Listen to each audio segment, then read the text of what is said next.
Quarta-feira, lição 4, a excelência do poder de Deus. 2 Coríntios, capítulo 4, versículo de número 7. Temos, porém, este tesouro em vasos de barro, para que a excelência do poder seja de Deus e não de nós. Estamos, meus irmãos, fazendo a reflexão nesta quarta-feira, caminhando durante essa semana até chegarmos domingo, onde estaremos estudando acerca dos dons de poder. E para esta quarta-feira, pastor Linaldo Renovato nos propõe esta reflexão, a excelência do poder de Deus, baseado aqui em 2 Coríntios capítulo 4, versículo de número 7. E Paulo, escrevendo aos Coríntios, ele vem falando acerca do ministério que Cristo lhe confiou, que é a pregação do Evangelho, que é ser o portador das boas novas do Evangelho de Jesus Cristo. Ainda ontem falamos um pouco acerca do apóstolo Paulo, da sua conversão, da sua chamada, os sinais que Cristo operou na vida dele e por intermédio dele. Se você não ouviu, você pode voltar aí na nossa playlist e estar revendo o vídeo de ontem. E Paulo aqui, no capítulo 4, ele vai falar acerca desse assunto do ministério que ele recebeu de Cristo. Olha para os irmãos verem o versículo de número 1 do capítulo 4. Pelo que, tendo este ministério, segundo a misericórdia que nos foi feita, não desfalecemos. Então, a primeira coisa, Paulo está dizendo que o ministério que ele recebeu de Deus não é porque ele era bonitinho, não é porque ele tinha uma estrela na testa, não é porque ele fazia parte de uma elite, mas recebeu por misericórdia de Deus. Porque ainda ontem falamos quem era Paulo. Na verdade, era um perseguidor. Então, o ministério que ele recebeu por misericórdia, por graça de Deus. Versículo 2. Antes rejeitamos as coisas que por vergonha se ocultam, não andando com astúcia, nem falsificando a palavra de Deus. E assim nos recomendamos à consciência de todo homem na presença de Deus pela manifestação de verdade. Então Paulo, aqui ele deixa claro que o evangelho que ele expunha não era um evangelho falso, não era um evangelho mentiroso, porque ele próprio fora chamado, vocacionado pelo próprio Cristo ali no caminho de Damasco, confirmando depois através do profeta, vamos dizer assim, Ananias, que vai ali e entrega aquela mensagem a Paulo. E nós vemos que no ministério de Paulo, esta palavra se confirmou, que ele pregava o evangelho da verdade, o evangelho que ele havia sido, vamos dizer assim, outorgado, capacitado pelo próprio Senhor Jesus. E ele vai dizer no versículo 3, mas se ainda o nosso evangelho está encoberto, para os que se perdem está encoberto. 4. Nos quais o Deus deste século cegou o entendimento dos incrédulos, para que não lhes resplandeça a luz do evangelho da glória de Cristo, que é a imagem de Deus. Então Paulo está dizendo que ele está pregando o evangelho da verdade, está anunciando a palavra de Cristo, levando as boas novas do Senhor Jesus, mas, apesar de estar fazendo isso, havia ainda muitas pessoas que não haviam compreendido, não haviam entendido, não haviam ainda aceitado o evangelho de Jesus. Ou seja, é como se estivesse ainda oculto, é como se estivesse ainda encoberto. E qual é a causa? Paulo explica.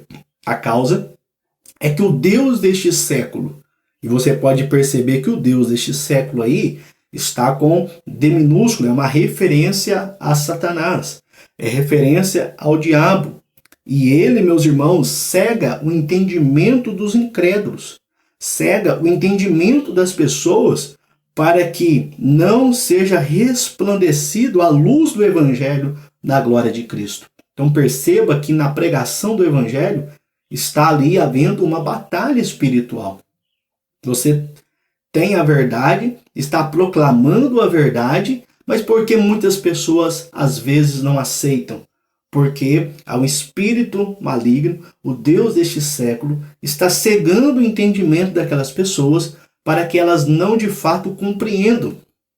Lembra lá da parábola do semeador que Jesus diz que o semeador saiu a semear e a semente caiu à beira do caminho. E vieram as aves e comeram aquela semente. Jesus explica que são aquelas pessoas que ouvindo o evangelho não entendem. Por quê? Porque Satanás arrebata, arranca, tira a semente do evangelho do coração daquelas pessoas. Então nós percebemos que é necessário nós orarmos, é necessário pedirmos sabedoria, graça de Deus para pregarmos o evangelho, para que esta luz da palavra de Deus resplandeça nos corações e nos entendimentos dos incrédulos.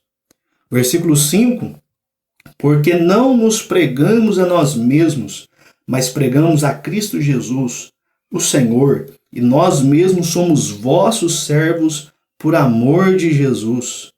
Porque Deus, que disse que das trevas resplandece a luz, é quem resplandeceu em nossos corações para a iluminação do conhecimento da glória de Deus na face de Jesus Cristo.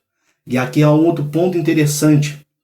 As pessoas que não aceitam o evangelho, que não entendem a palavra, que não recebem a palavra de Jesus, é porque o Deus deste século está operando no coração deles, no entendimento deles. E no versículo de número 6, Paulo diz: porque Deus que disse que das trevas resplandecesse a luz, é quem resplandeceu em nossos corações. O quê? O conhecimento da glória de Deus na face de Jesus. Ou seja, Paulo está dizendo, e nós que conhecemos o evangelho, nós que fomos alcançados por esse evangelho, e vocês que foram alcançados também por este evangelho, isso não é nenhum mérito nosso, não é nenhum mérito de vocês. Porque quem faz isso é o próprio Deus. Quem salva o pecador é o próprio Deus. Nós somente pregamos, nós somente anunciamos, mas é Deus, é Jesus, é o Espírito Santo que salva o pecador, que nos convence do nosso pecado, que desvenda os nossos olhos espirituais, que ilumina a nossa mente com a luz da verdade, da palavra de Deus, do Evangelho. E Paulo, agora no versículo de número 7, ele vai dizer: temos, porém, este tesouro em vasos de barro, para que a excelência do poder seja de Deus e não de nós. Então Paulo é que ele confessa, Paulo ele deixa claro que isso é obra de Deus. Isso não é mérito humano. As muitas almas que ele havia ganhado, as muitas igrejas que ele havia plantado, multidões se rendendo a Cristo, ele não podia ter nenhum mérito nisso. A sua própria salvação, o seu próprio conhecimento da verdade também, não era mérito dele. Porque por ele continuaria a perseguir a igreja de Deus. Mas Jesus interveio na sua vida e ali fez dele um pregador da palavra. E fez dele um anunciador de boas novas.